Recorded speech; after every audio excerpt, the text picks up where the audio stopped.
So the dev server has finally arrived once again, and really to my surprise, I thought Gaijin was going to be doing this a little bit later down the line, maybe on a Friday for a weekend release of the dev server, but no, instead they decided to drop it on a Thursday. That's right, the teaser dropped on a Wednesday, dev on Thursday, and what's funny is as of the time of this recording, the dev stream is still currently active, which is very unusual. It feels to me that Gaijin is kind of rushing this a little bit. I don't really know as to why that may be, but let's just go over some of the new additions in this next major update.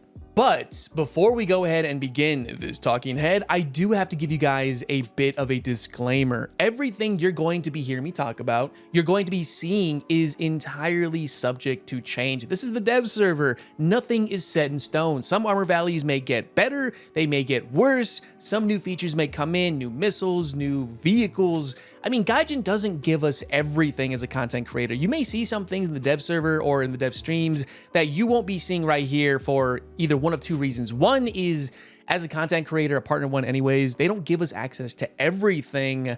And, you know, it's kind of a shame, to be honest. I can't show you guys everything and give you my honest opinion, but it is what it is. And second is, I am terribly forgetful. Now, I combed over the entire tech tree for every nation several times over, and I think I got everything. Oh, and the 6 million golden eagles, I don't get to keep it. I'm sad. I know. I wish I could have that in the real server, but I can't. It's dev server stuff. As a partnered streamer, actually a partnered YouTuber, that too. Anyways, as a creator, we get access to a crap ton of golden eagles, okay? So trust me, we don't get to keep it. And one more thing, I understand I may miss some features, some new things in existing vehicles. I mean, maybe new shell types, maybe new tracks, new models. I might miss that entirely, okay? So what I ask of you is to not only be patient, but also go down in the comments section and add some of the things I missed for everyone to see. I will heart it. If it's important enough, I will pin it. Sound good? Awesome. Anyways, without further ado, let's start off with the very first nation, USA, but I do have to do a jump cut to keep things a little bit more organized. Again, excuse the awkward jump cut, all right? I like to stay a little bit more organized, and it kind of allows me to catch my breath a little bit. So, with that being said, let's talk about the first one, the M1A2 SEPv2. That's right, not the SEP. Now it's the SEPv2. What does it bring to the game? As far as I can tell, nothing. I mean, it's pretty much the same as the previous one. You get M829A2, you get the mine protection, which I don't have it. Let me go ahead and actually bombard through all of this using my 6 million golden eagles. Oh, great, the processing. I'm gonna do a little skip right here, okay? Okay, we got to it. What does this add? Mine protection plate? I guess it just adds this plate right down here. Okay, well, I guess that's entirely cool. You do get different reactive armor on the side. Unfortunately, it doesn't protect much against kinetic. This is subject to change. I don't think it's going to, but you basically have what is essentially a heavier Abrams that is pretty much the exact same thing as the previous one. You might have better thermal sights. You might have a better commander sight. I don't really know. I won't know until I actually take this bad boy out, and you will see it on the channel for sure. And then we also have the M1A1 clickbait. I love the fact that it's called clickbait. Just, I thought it was a joke almost, but of course, as an American, we always like to name our vehicles like this. It's great. I think they actually got rid of that process in today's environment, which kind of sucks, to be honest. But what does it bring? Well, it has a chair. This is the one thing that's selling me to it, is these guys, they know what they're doing.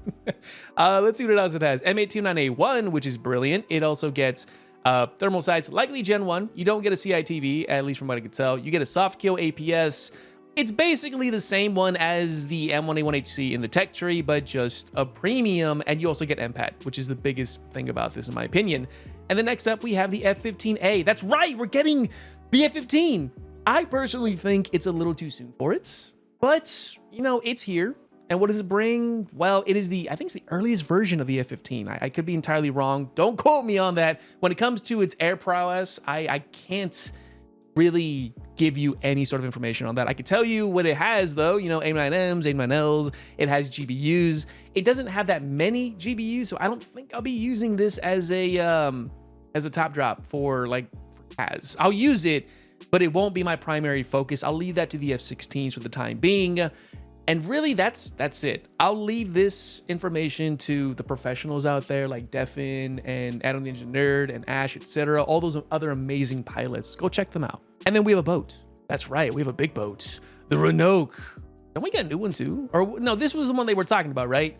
Yeah, I call it a boat, not as a disrespect, as just a meme at this point, okay? I play Naval, I've been deeply enjoying it as of late, and I actually can't wait to get my hands on this because why the hell not? Although I am waiting for submarines. That's gonna make things a lot more interesting. But let's jump over to the Germans. I would go more about this, guys, I'm sorry, but I'm just not that knowledgeable. Go watch Napalm, he's amazing with Naval.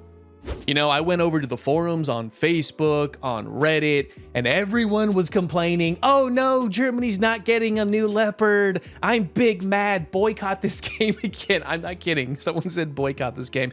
We're getting the Leopard 2A7V to all my wearaboos out there, all right? We're finally getting it.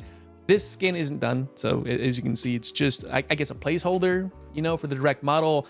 This is essentially going to be the best Leopard in the game because, to my knowledge, don't quote me on this quite yet because this is dev server, it has the same level of protection as the 122, except the upper front plate might be a little bit weaker, just a teeny tiny bit compared to the 122s.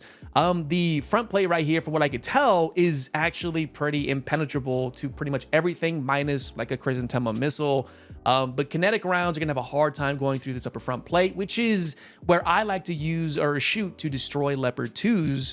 That won't really be the case. I don't think you get anything else. No laser warning system. I think you get Gen 2 gunner sights. I'll quote that when we actually make the video for this a little bit later down the line, but let's just assume it's going to be Gen 2. Aside from that, it gets everything else that the previous Leopards get, right? DM53, you get the new time fuse round, which I personally never use. And honestly, that's really it. Think of it as the PSO, or excuse me, the 2A6, just a lot better, but somewhat the same. And then we also get the Tornado IDS. I'll be real with you guys. I know it's a premium. These are kind of rough vehicles to play. You don't even get ground pounding ordnance outside of just dumb bombs. You know, I'll be real. I wouldn't get this. I mean, sorry guys, and I know you guys are giving me this stuff for free to show it, but I don't see this as a worthwhile premium in my opinion, though I could be wrong. But if by any chance you do buy it, use my 3%, would you? Just saying. I mean, it helped me out a ton. Anyways, let's go over to one of my favorites, the Russians. Yeah, it's here. I am super stoked for this too. The T-90M, the venerable, the most modern Russian MBT. I know there's other more modern stuff for them. I get it, right? 2S38, etc. But when it comes to the MBTs, man, just look at this. Actually, I think the T80 is a 2018 version. Or is it an earlier one, 2016? I forget. Whichever it is, we have one of the most advanced Russian main battle tanks in the game. At least for the Russians anyways. That might change at some point if India comes, as they're supposed to get one. I don't know the whole deal behind that. But anyways, this basically takes everything you would find with the T90. Take the T80 BVM. Take all the best characteristics of the B3, the T80 BVM, and then the base T90, and just put them all together. For the most part, right? And some of the perks that the T80 gets, this doesn't get, right? Mobility is still poo-poo for the most part, 4.2 kilometers an hour. This settles a debate between me and Yeti where he says this is supposed to get a better transmission. I told him it didn't. He owes me $5. Of course, you get a new welded turret. You get a very unique feature. I'm saying that with air quotes because let's be real here. I think Russia has always had a spall liner for years now, okay? They just didn't model it. Now they're finally modeling it. Because realistically, you get two of them. You get an encased carousel, which is supposed to help mitigate against ammunition penetration, detonation, etc., at least from spalling. And then you get an actual spall liner itself. It's weird because the Leopards and the Abrams also have their own spall liners, but it's not modeled in the game for some reason. And of course, the Russians are going to get it. You know what? Kind of take it with a grain of salt. Things may change in the near future, but for the time being, we have the quote-unquote first tank in the game that has a physically modeled spall liner. Aside from that, this vehicle, at least from what it looks like, is absolutely impenetrable from the front. I mean, not entirely, say for example right here, just look at that level of protection on the turret. Even the breach mechanism is very small to engage. The lower plate's still a given, the side's kind of a given for the most part. This is gonna be a monster of a vehicle. If they, oh, excuse me. I just woke up, so I do apologize. If they leave this in the game as it currently is right now, oh, that wasn't a voice crack. That was just phlegm in the back of my throat. But aside from that, we also get the Su-27, this super maneuverable fighter. I don't know how that's going to hold up in the actual game itself. Don't quote me on it, but damn, this thing's pretty. It really is, right?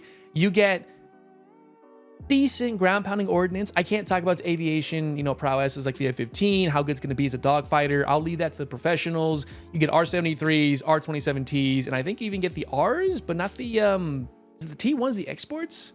I forget. Ground pounding, it's not really going to be ideal. Yeah, I wouldn't use this for ground pounding at all. I'll leave that to the MiG-29. But next up, we have, oh, my British mains, something new.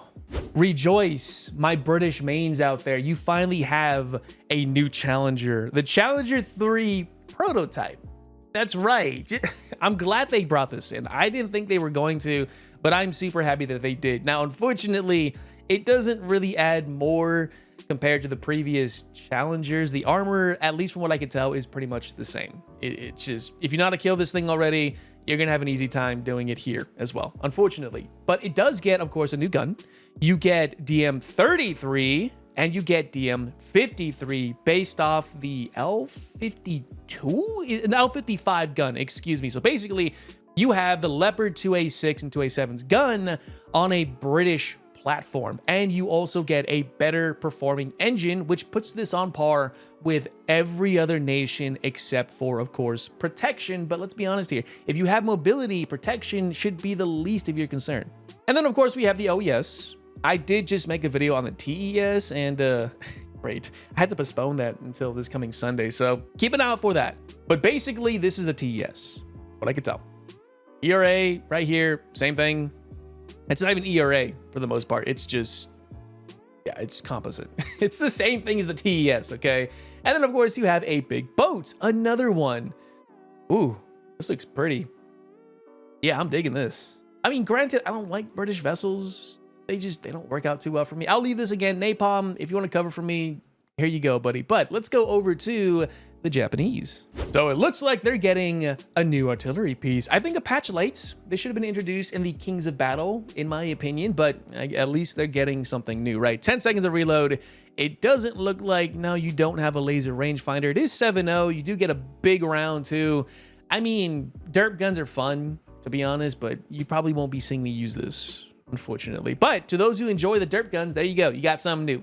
Enjoy it, right? And then, of course, we have the Japanese F-15J. That's right. They also get a new missile. That's right. It is the AAM-3.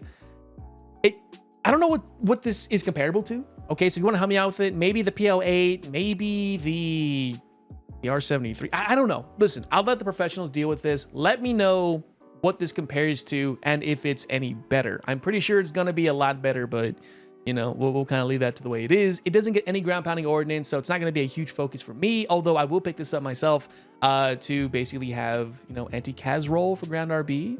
There's that. Am I missing anything else? I feel like I am for the Japanese. We'll find out later. Let's go over to a surprising one, the Chinese. It looks like China is getting something incredibly unique, in my opinion, the VT4B. Now, it looks like a regular Type 99, right? Or ZTZ 99. Not overly impressive. Its armor isn't the absolute best. You know, it's kind of a given. It's not complete yet. As you can see right here, it's not done. Okay, there's a lot that Gaijin needs to work on. 70 going forward, 14 in reverse. Not the absolute best compared to the 99A, but it's still solid nonetheless. 7.1 seconds of reload. Vertical targeting is terrible. 4.1, probably like 6 degrees, you know, spaded and with an ace crew, maybe a little bit more, but still very bad. But that's not where this thing kind of shines. No, it gets an active protection system. That's right, a hard kill active protection system. Now, this is similar, at least to my knowledge, to that of the Iron Fist, which makes that the second vehicle in the game that's gonna have the ability to intercept kinetic projectiles. Nothing else does it for the time being except for the Iron Fist. You get 4 charges from the looks of it. Basically, this is gonna be a Black Knight, but for China. good sights for the most part. In fact, really good sights. I actually love this. You still get the same firepower from what I could tell. Yeah, same firepower. Not the best, not the absolute worst, but still pretty damn good. This will be exciting. I'll cover this a little bit later on the channel. And then of course you get the Chinese version of the Su-27, the J11. How close that is, I don't know. Is it a licensed production? Maybe. Is it a copy, like a bootleg? Maybe. I'll leave that to the professionals once again. Same thing as the Su-27. Not good ground pounding ordnance, unfortunately, but you do get the R-27T1s, the E's, and the ET1s. Cool. Awesome. All right, let's go over to the sad Italians. I'm sorry to report you guys get nothing. Zero, zip, nada. Not an aircraft that I could find, not a tank to be found. I sound Christmassy as hell right now, and I am a huge Grinch for this kind of stuff, okay? So there's nothing I could find for them at all. Am I missing something? Did I miss something? You know what? Let me know in the comments. I can't find anything. Not even a boat. Yeah. I'm sorry, my Italian mains. You guys are going to suffer for one more patch, but who knows? That might change. But let's go over to the French. Now, this has me excited. The Mirage 4000, not because it's a beautiful aircraft. It's kind of chunky, right? I mean, I love my Mirage 2K. It's hilariously fun, but this thing gets one very important piece of ordnance, and that is the AS-30Ls, but you get 4 of them. Instead of just 2, plus say like 4 GBUs or 2 GBUs, you get 4 of them and 2 GBUs with a pod. Yeah. These things, they're nuts. You'll see in the video itself, right? You get flares, you get, I think you get an internally mounted gun, which is kind of a necessity at this point. You get the R50s, I can't English, R550 Magic 2s, you get the Super Fs. Are the Ds better than the Fs? No, I think the Fs are better. You know what? Listen, I don't speak plain stuff. All right, I'm just messing with you guys at this point. But aside from that, this is going to be a wonderful ground pounder. If it plays anything like the previous version, the Mirage 2K, I can well imagine it's going to be a disgusting aircraft in ground RB. But let's jump over to the boat. So, yeah, that's right. You get a premium. It's a battleship.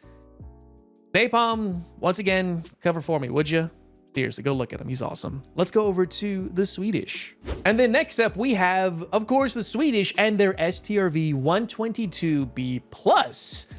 I don't know what this adds, to be honest. It might have better thermal sights. I haven't checked it. Of course, I'll save that for the actual live server itself. I can see that it has new composite armor on the sides of the vehicle, which should mitigate against autocannon fire from the BMPs, from the Pumas, from other, IFEs, and so on and so forth. Aside from that, there really isn't anything overly different. That's a lot of armor, actually. Holy crap. I think this thing might be entirely immune to autocannon fire, except for the rear right here, which is completely fine in my opinion. You get the M95, of course. You don't get a laser warning system. You get, I think, Gen 2 gunner sights. Again, I'll have to find that out a little bit later when I get proper access to this in the main game. And then, of course, we have the JAS-39A Gripen. That's right. This thing is, I actually have to look at the name too, because it's total brain fart, right? Oof, it's pretty. And here's the best part about this, that I'm going to get this day one, just saying, all right? This gets ground pounding ordnance. Dude, Sweden has nothing for ground pounding, okay? Don't tell me that other J37, I think it is, with 4 Mavericks, a good CAS aircraft. It's not. Mavericks are garbage. I'm sorry. Now you finally get proper GBUs with a targeting pod. You get good firepower, right? You get the RB74Ms. I think it's the AIM-9M, basically, just, Swedish version, I guess. But you get GBUs. That's the biggest thing. Yeah, I'll be using this for sure. I'm excited for it, actually. And then let's jump over to the final, Israel. And of course, Israel is getting access to the F-15. Though, don't quote me on this. I saw this on some air superiority channel on Discovery, I guess, years ago. Apparently, Israel was the first nation to not only get the F-15 outside of the US, but they were the first ones to get a gun kill, a missile kill with, I think, radar and IR guided in a single engagement. I don't know how true that is. Don't quote me on it. It looked really cool, and I can honestly believe that. And I think Israel is the one who racked up the most kills on it by far. I could be wrong. Let me know, please. And aside from that, it gets the same exact ordnance as you would find, at least in War Thunder, you would find with the US. You get GPUs, you get napalm, you get dumb bombs, you get the AIM-9Ls, AIM-9Ms, and then you get the Python 3 air-to-air missiles. I personally would say the 9M would be a bit better because of the IRCCM, although I'll leave that again to the professionals. I like the Pythons personally. They look pretty, they play pretty. AIM-7Ms, that's pretty much it. Will this be a good ground pounder? I might keep the F-16 as that and grind this out on my own time, but that really remains to be seen. And that's it. That's all I got for you guys for when it comes to this round of the dev server. Now, unfortunately, I don't think we're going to be getting a second one, seeing that Gaijin is really focusing on getting this stuff out to us as quickly as possible. I could well imagine we're only going to have not only one dev server, but the update might drop next week. Who knows? I feel like they've given us almost everything at this point. Also, to add, I understand I may have missed something. Maybe there's a low tier vehicle I missed because, let's be honest here, I don't really look down that area as much as I used to. I mean, you'll find me around the 6.7 area and above, 5.7 roughly to kind of play with the Germans, but for the most part, there may have been some things I did miss. And again, let me know what those might be down in the comment section. If it's very important, I will pin it for you guys and I will heart every single piece that I missed. Sound good? Good trade? Awesome. Anyways, that's all I got for you guys, really, when it comes to everything else, except for maybe one thing, and that is, if by any chance you decide you want to buy the clickbait or you want to buy the OES, use my discount code. I'm not even trying to shill at this point. I'm just saying, I know you guys are buying it. I see it. I see all the pre-orders via my discount link stuff. Okay, I see it. I just don't know who it is, excuse me. But save yourself some money. I get paid to what's not to love, okay? Call it my shameless plug. But anyways, guys, I hope you did enjoy this talking head video. Let me know what you guys think about this major update down in the comments. And while you're swinging on down there, don't forget to check out my live streams over on Twitch. Link, description, you know the whole deal. I'll be doing this by the time you're watching this tomorrow. Yes, the video should be dropping out shortly. Cool, awesome. Anyways, I'll see you not only in the next video or even the streams, but most certainly in the fields of thunder in the T-90M. Oof, I'm excited for this. I'll see you next time.